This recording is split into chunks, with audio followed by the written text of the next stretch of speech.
Hey guys, time for the last section of notes for the school year. And so while that's sad and while we're coming to the end, I'm sure some of you are rejoicing on the other side of your screen, whatever that may be.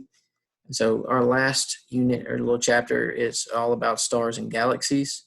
A lot of information here on the sun because that's the one obviously that's closest to us, what we know the most about. And so the sun is the largest object in our solar system. About 99% of all mass in the solar system is taken up by the sun. And so you could line 109 Earths if you take them and line them across, or 10 Jupiters from edge to edge across the sun. That's how big it is. 109 Earth is incredible. The sun's mass is going to affect the motion of all nearby celestial bodies. So all of the planets, things that are going to be in the asteroid belt, comets, meteors that pass through are all going to be affected by the sun in some capacity. It has a similar density to the gas giants, but its interior is so hot that the gas is going to be completely ionized, which is going to create that fourth state of matter known as plasma. So it has a plasma inside, made up of three layers: the photosphere, the chromosphere, and the corona. I know there's some tension with that word, but we'll get to that in a second. Photosphere is the innermost layer. It is the actual surface of the sun, or at least the visible portion of the surface. It's where all of the sunlight that we see comes from. It's about 5,800 degrees Kelvin, about 400 kilometers in size, pretty big. The next layer is going to be the chromosphere. Can't see this layer. It's right outside of the photosphere. It's only visible during a solar eclipse, or if you have a special filter, you can put on a telescope or a camera and take a picture of it.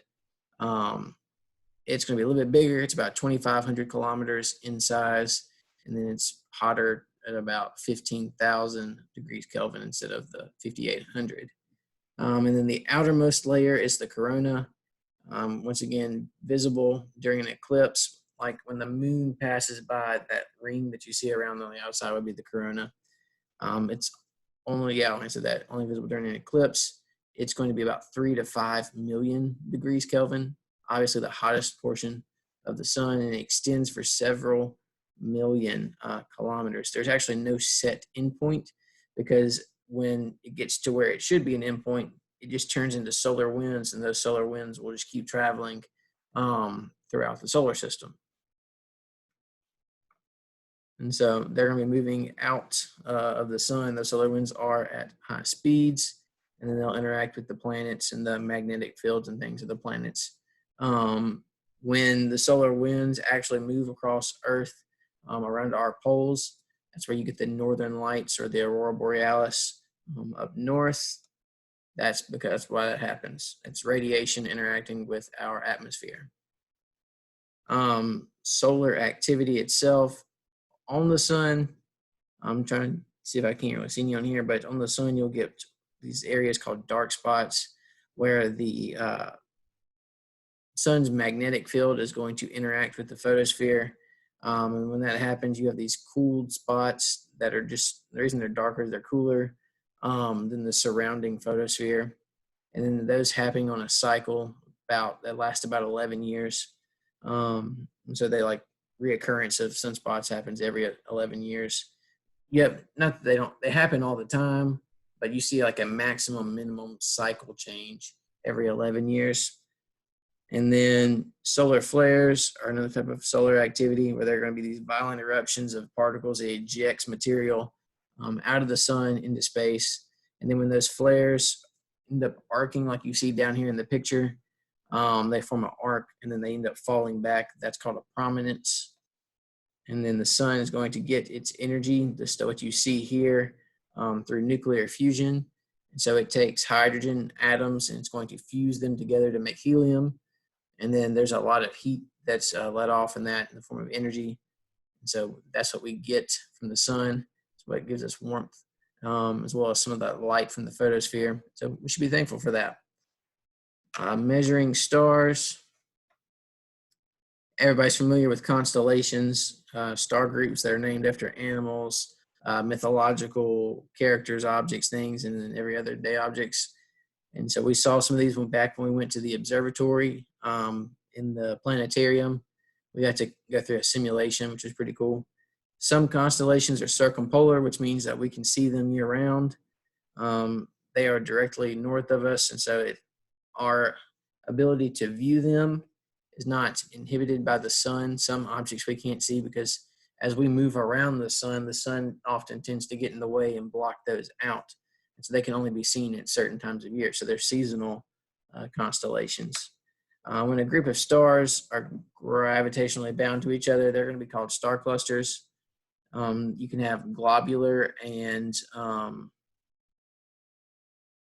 I totally forgot the other one. I'm spacing, but it's when they're just more spread out.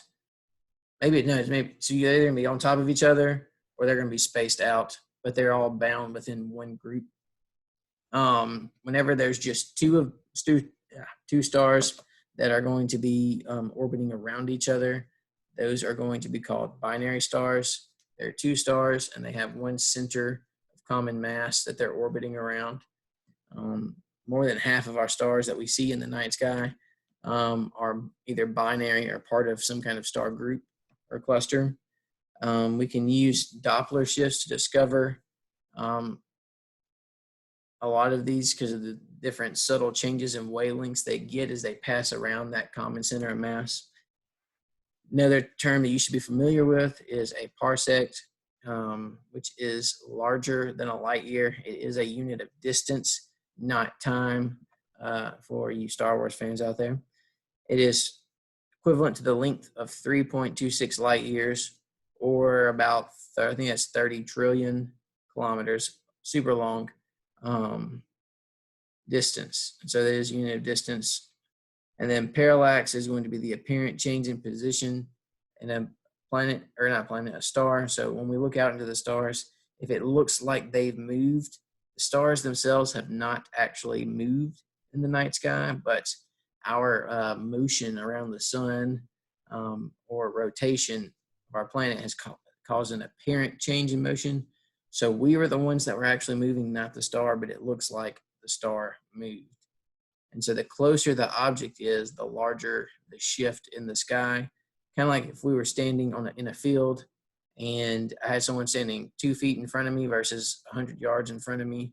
The person, if I told both people to move 3 to 5 feet to the left, the person that's directly in front of me is going to be moved out of my sight, whereas the person that's further down the field will still be in my line of sight. It'll look like they've moved less because they're further off. We can't tell as much. Also, basic properties about a star. When we're looking for things to measure within a star, we're going to be looking at the star's mass, its diameter, its luminosity, and temperature. And so when we're looking at luminosity, mass and diameter are pretty self-explanatory, but when we're looking at luminosity, we're going to be comparing apparent versus absolute magnitude. Apparent magnitude is how bright a star appears from where you are. So if we went outside and looked at the sky tonight, whichever stars we see that are the brightest, they would have the highest apparent magnitude.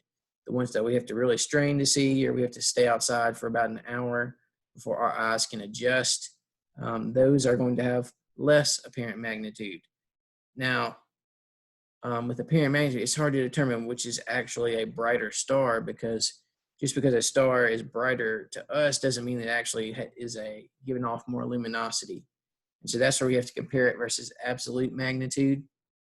Absolute magnitude is how bright a star actually is. So if we were to stick all stars at about 10 parsecs out and then compare them, that would give us a better idea of the star in terms of its actual output.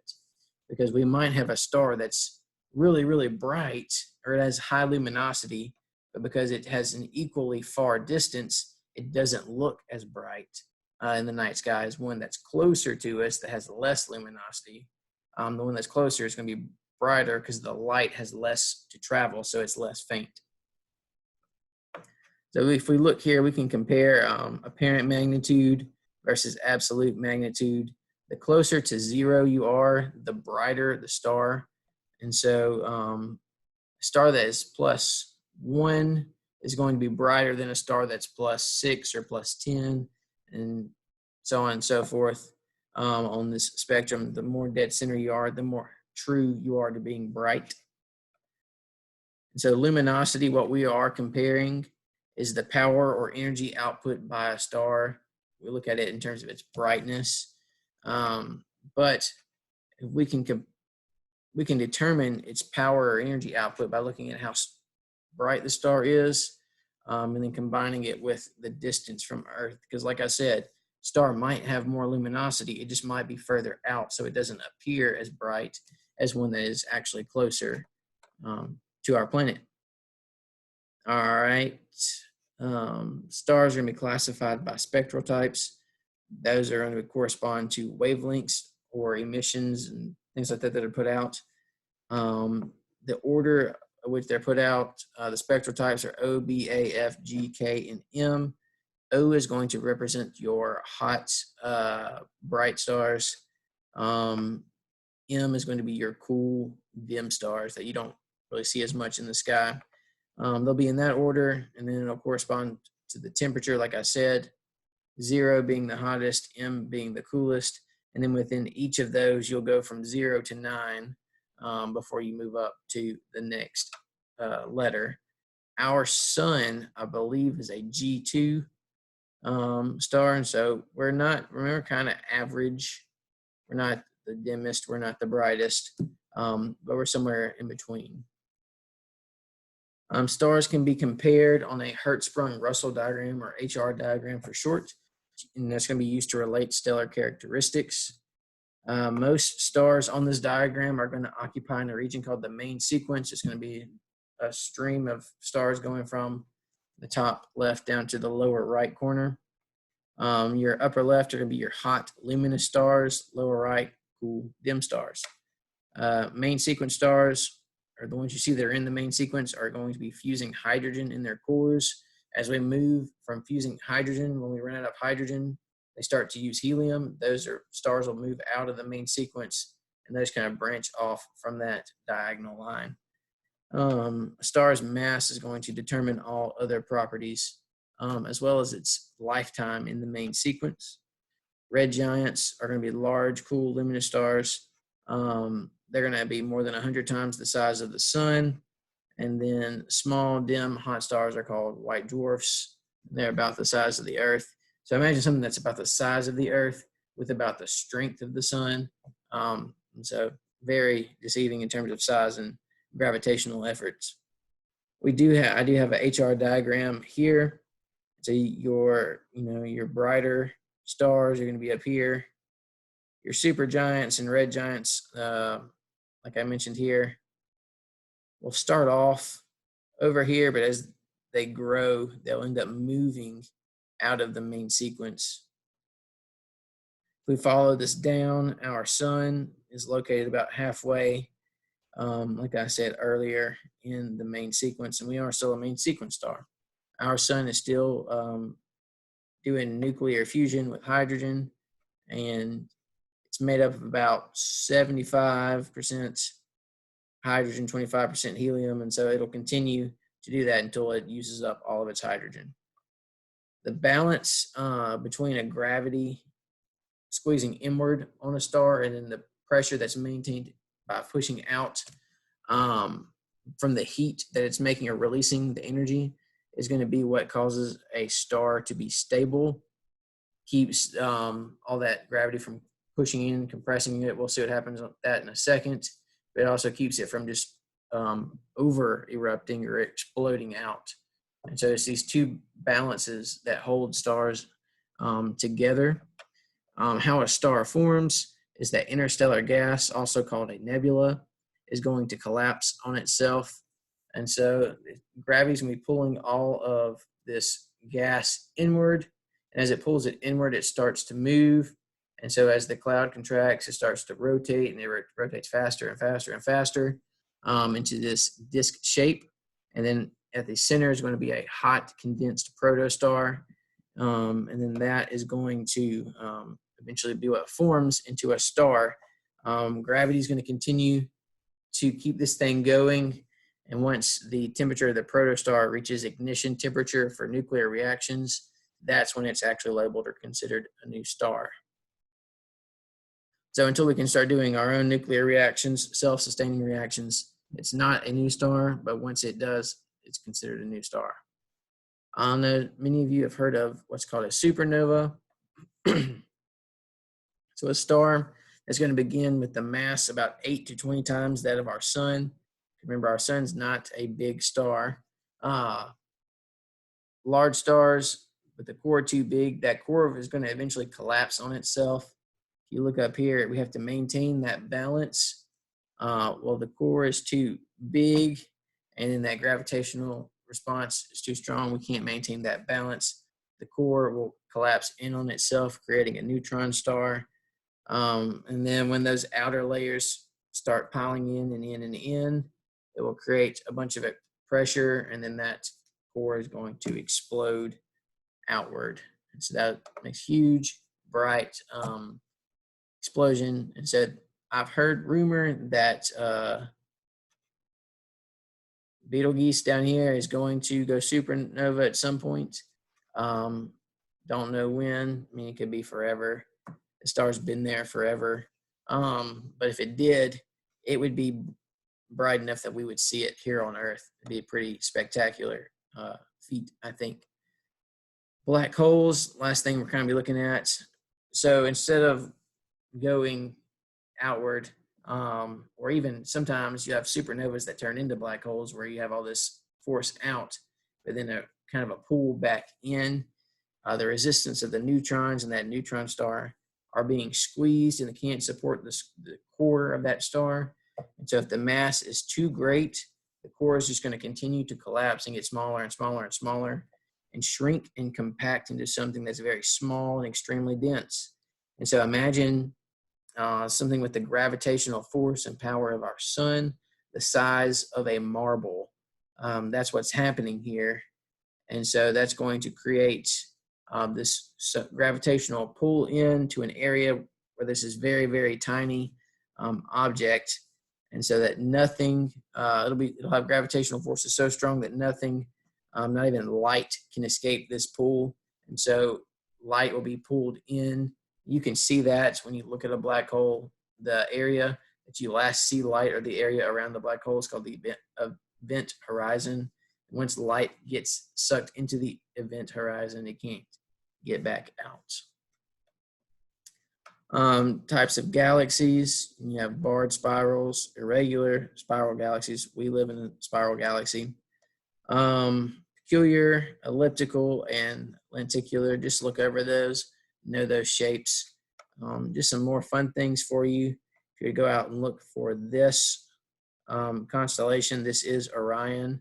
You have Betelgeuse up there and Rigel down below, two kind of important stars. They're just commonly known stars. And then if you look kind of up beyond Orion, you get the Pleiades, which is the star cluster here. All of these are basically mentioned in the book of Job in the Bible. So if you want to find those there, you can. And then another group of constellations, the Big Dipper, obviously everybody can find. I'm hoping it's pretty easy. And then the Little Dipper, and the handle or the ladle there of the Little Dipper, the star at the very end. If you can find the handle, or if you can go to the Big Dipper and then follow the cup up to the handle, that's Polaris. It's also known as the North Star. And then here's some more other summer constellations that you'll see as we move into summer. And so if you just want to know these and then use them to impress your friends, family, whoever you get to be around, assuming you get out of quarantine or your stay-at-home order. But if you have any questions, you can email me. I'm trying to keep this a little bit shorter than usual. But I hope you have a great rest of the day, and that you're able to do well on your quiz. So I hope that this was helpful and that you're able to learn something from it. But that's all I got. So see you guys later.